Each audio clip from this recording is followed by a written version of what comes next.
Here we go. 3, 2, 2, 3, 4. Welcome back to This Week in Sports, or as I like to call it this week, our Christmas special, the Red Green Show. You know what time of year it is. It's that time of year. Everyone loves it. It's the winter solstice. It's the longest day of the year. It's the longest week of the year. It's minus freaking 50 outside. I've been working in it, and Dene just fucked it up. Are we still recording? We're still going, yeah. You're lucky. This mutt. Knocked over our whole sound system. The whole studio just took a tumble because of this bitch right here. She better not be in the shot. I swear. You don't get any airtime right now, Dene. I don't care how cute you are. She's just out of the shot. No. It's been a crazy couple of weeks. Been busy as shit, obviously. I mean, haven't been able to do these as often as I'd like to. But a lot of stuff has been going on. I'm super excited for the upcoming weeks and upcoming episodes of This Week in Sports, and I appreciate everyone that listens, as I always do. Can't believe people actually watch this or listen to this. But Merry Christmas to all of you.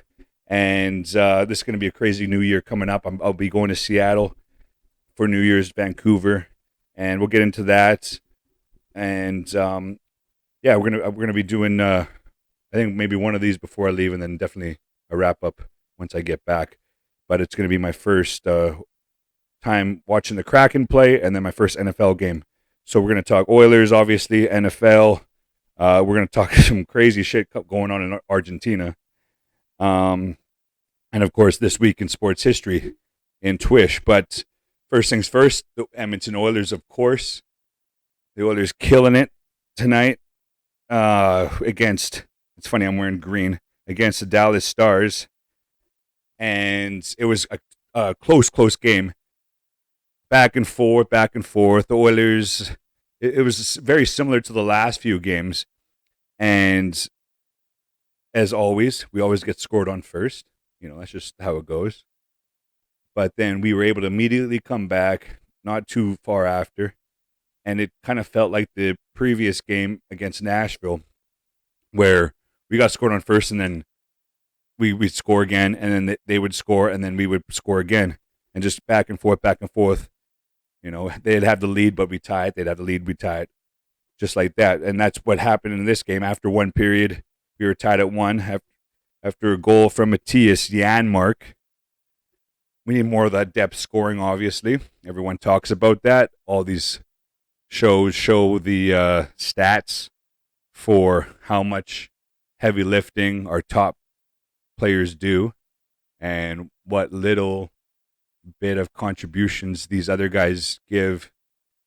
But, I mean, the fact that Janmark scored, he actually scored a couple in tonight's game.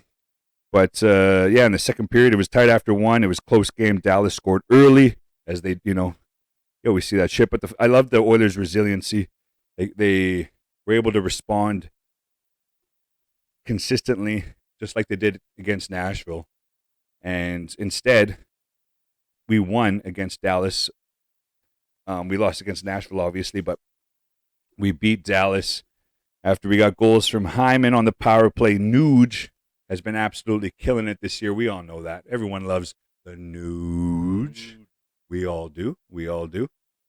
And I think this is his best year of his career, because not only does he have 18 goals already, he's always been a 200-foot player, but he's also adding offensively in a big way at a pace that he's never been at. But he still plays that Nugent Hopkins game where he's our best 200-foot player. And I've said that for years and years and years. McDavid's getting close, though. McDavid's getting a lot better on his back check and in his defensive zone play. But Nuge has been at the forefront of the full 200-foot game. I think he has been for a decade now or something. I don't know. He's been with our team forever. Longest serving Oiler. And he adds another one tonight. And Fogle as well with his 100th NHL point tonight as well. And on top of that, it was funny. Like, we had this depth scoring from Janmark And I mean, you never seen McDavid in this game really at all. He was kind of under the radar.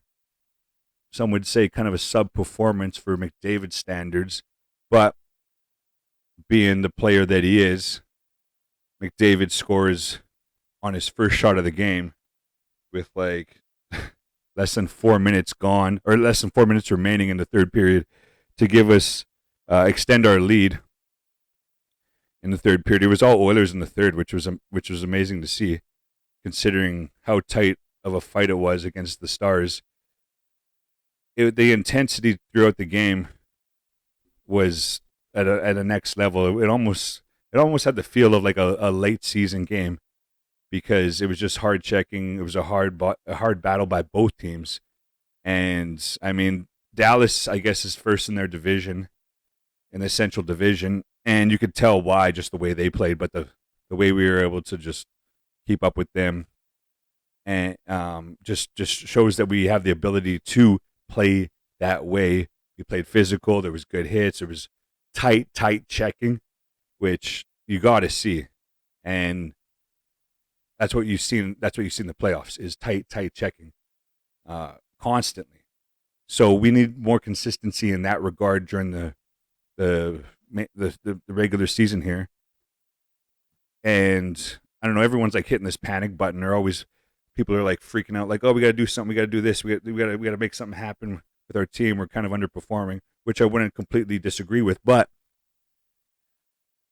in my experience, and I've seen it, I'm not hitting the panic button, because I do think that we're going to peak at the right time, near the tail end of the year, like we did last year, and go into playoffs hot.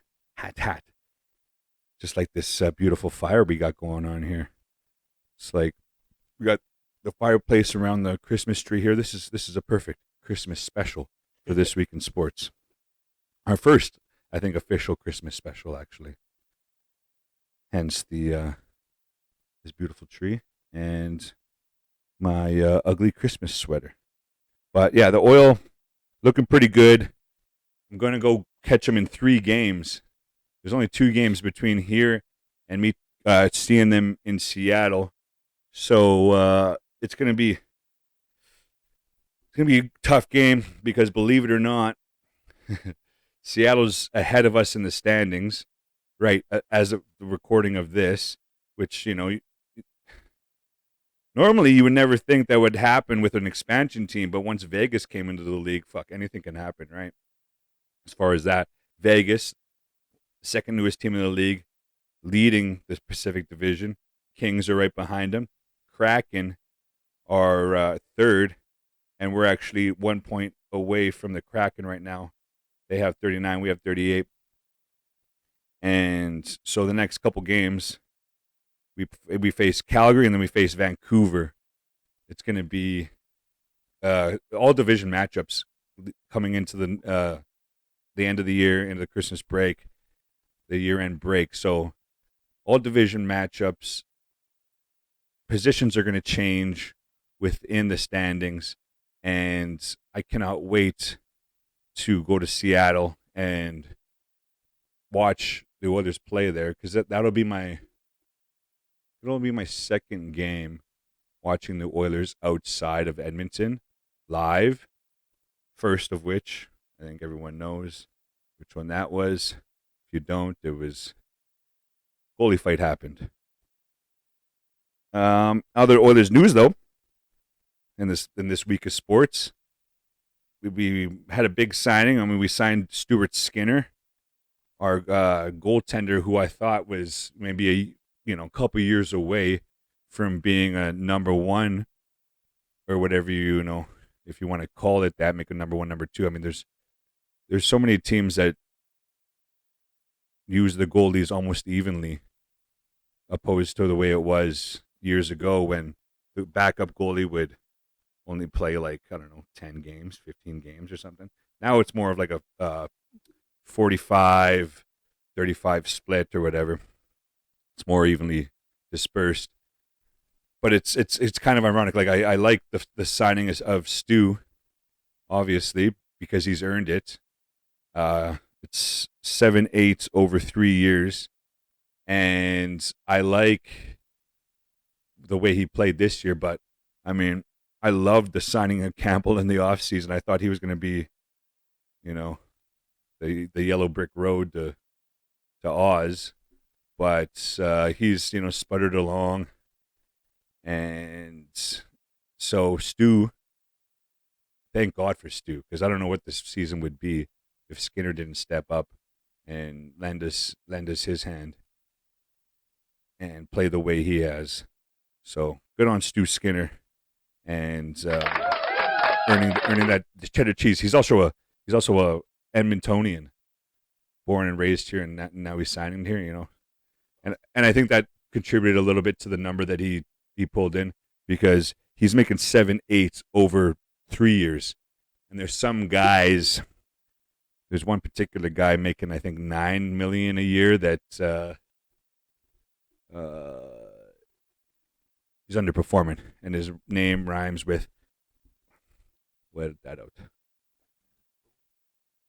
No.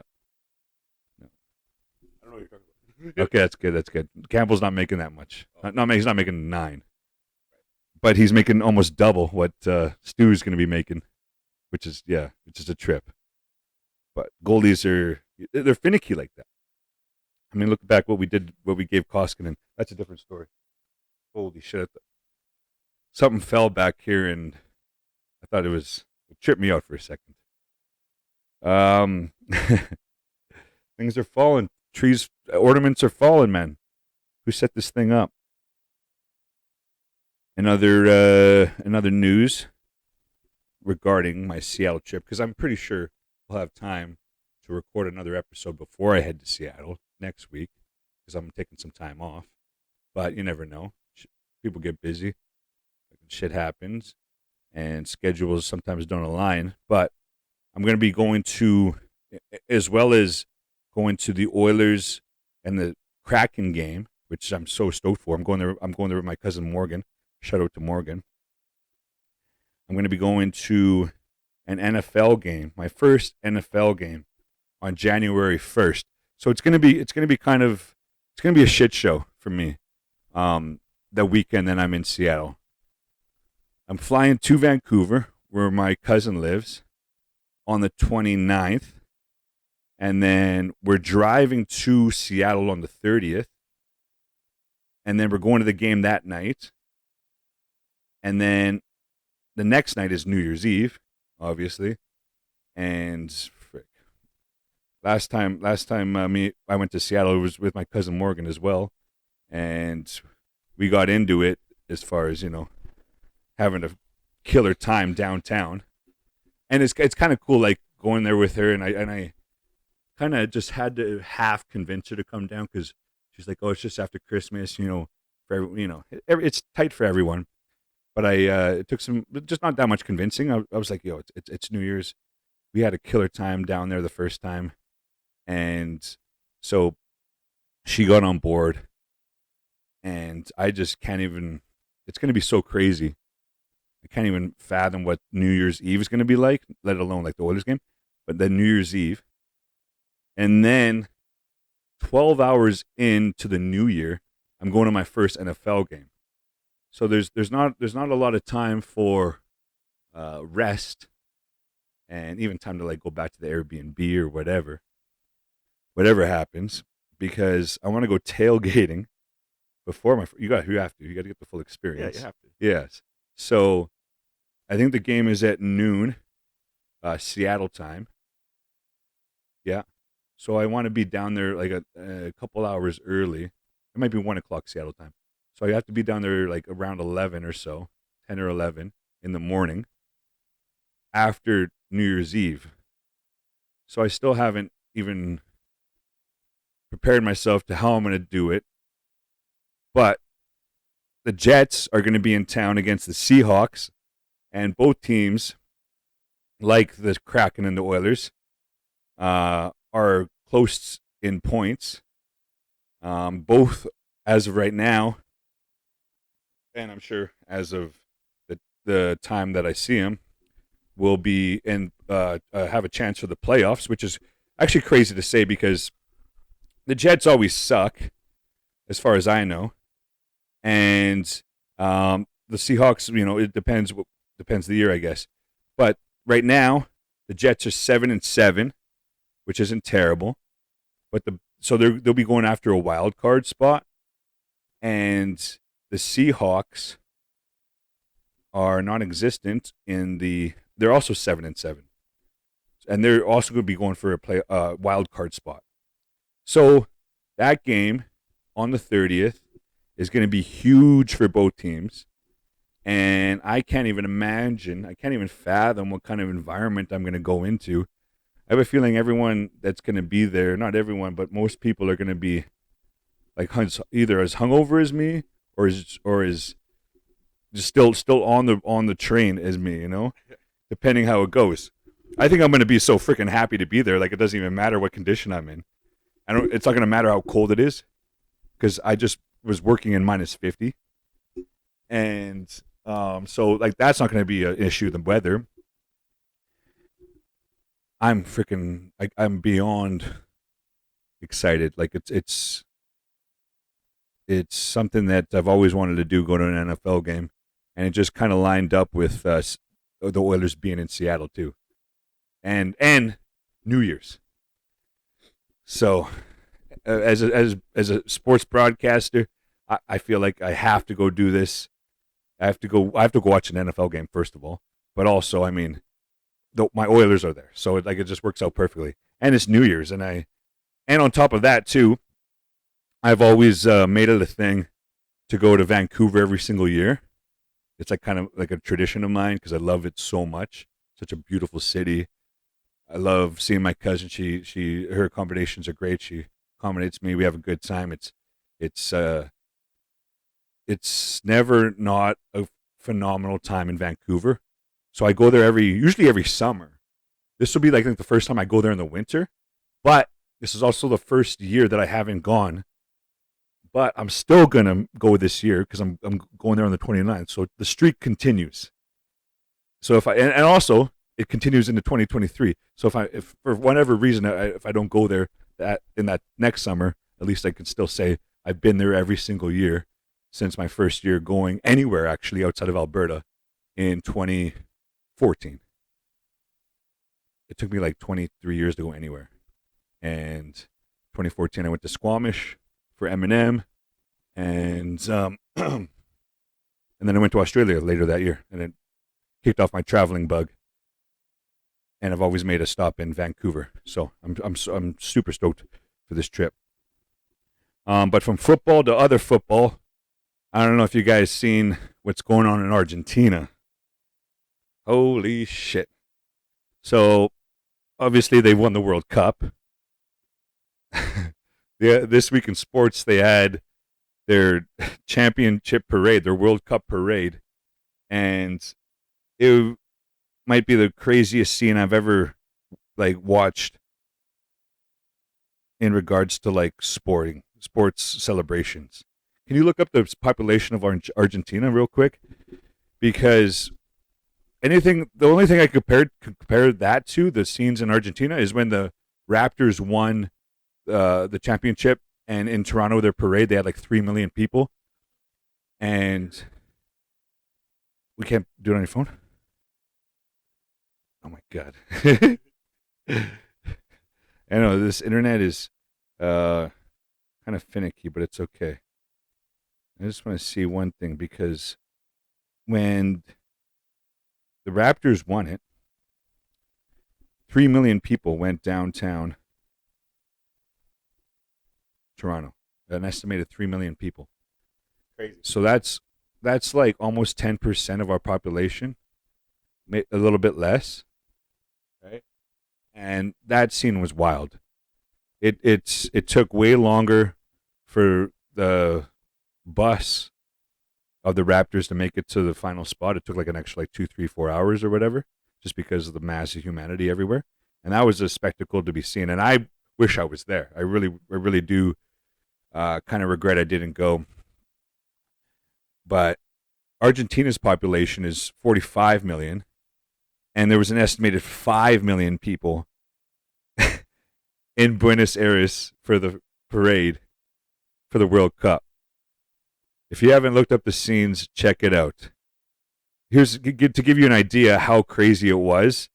Their bus couldn't even make it to the destination downtown.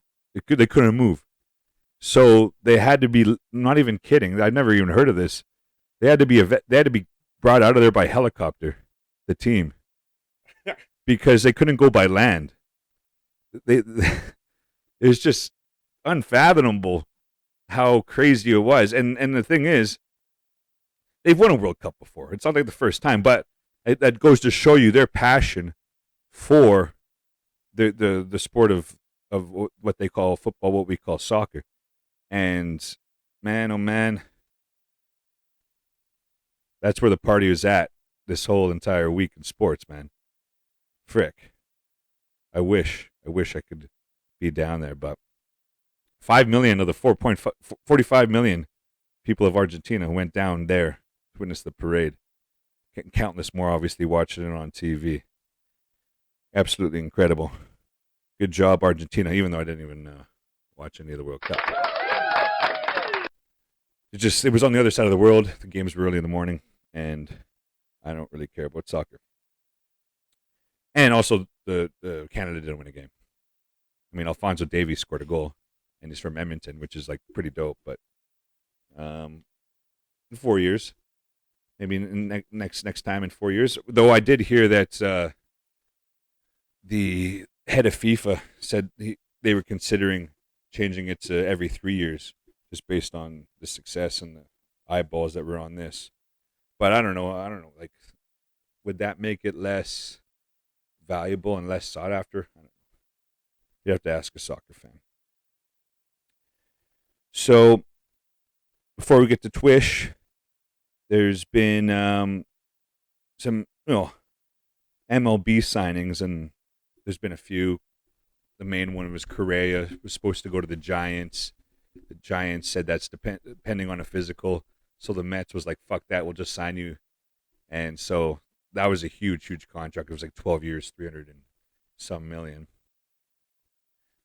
And there's been a bunch of other big name signings and whatnot, but I mean, we can go through them.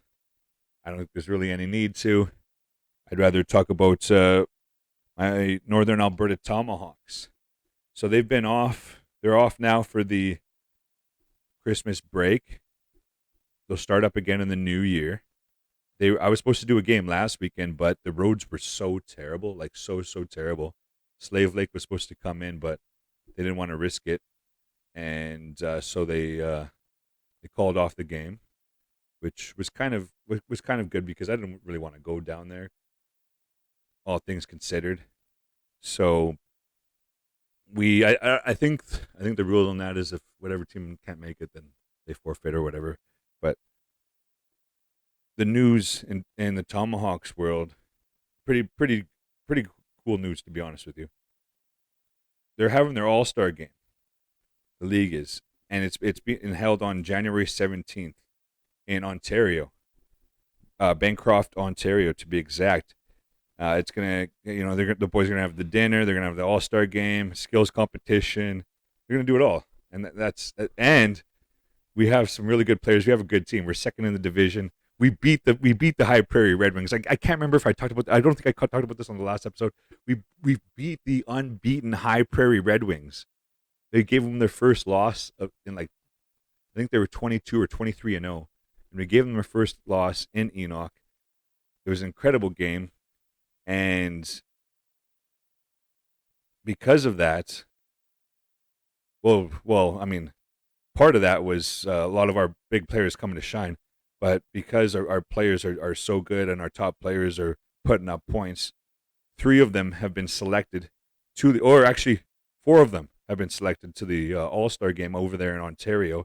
Roman Goodrunning and Clyde Goodrunning, the brothers. I'll just read what the Tomahawks released as a statement. These 2 young men have shined in their rookie seasons, and being selected to this game is a true reflection of that. There's going to be Team White and Team Black. They're both playing for Team White. But the other, the three others that we got going to the All-Star game are Tyrell Schott, who's like one of the top leaders in all in the league as far as points and goals. Actually, he's one of the first guys that I seen when I first became part of the team that really like impressed me, just based on the way he was skated, the way he was able to get separation from everyone else. He just kind of like owns the puck when he has it. So well deserved for him. Michael Beaverbones also being selected, and Bryant Joseph, our captain, going. He also one of the leaders in the league in scoring. So actually 5 of them, the 2 good running brothers, and Tyrell Schott, Michael Beaverbones, Bryant Joseph. If the good running is if they're cousins, I apologize, or brothers. It's all the same in Indian land. Our brothers are cousins, our cousins are brothers. Indiana land? And also on top of that, our coach / GM, Taylor McCallum, is going to coach one of the teams as well. So that kind of shows you how the league perceives us out in Enoch and the Northern Alberta Tomahawks getting the coach, our coach, to go down, because we have five kids going down. So it's like, bring the coach, may as well, right? And so I'm really excited for that, and I really want to do an episode. I think I've said this many times. I want to do an episode down at the old barn in Enoch, and I think that would maybe be a good time to do it before the All-Star game, before the guys head off, and maybe we can coordinate something and get Connor on the pod. Maybe have a couple of the kids come do an interview, real quick interview, and kind of put together a little Tomahawks episode in the new year, before they go to the All-Star game, or right after, one of the two, right? Maybe before, probably before, to hype it up. Tomahawk special, yes. Have Connor on there, because I told Connor, like Connor Monday, my broadcast partner for the Tomahawks, and he wants to be on the podcast, and I want to do an episode down there.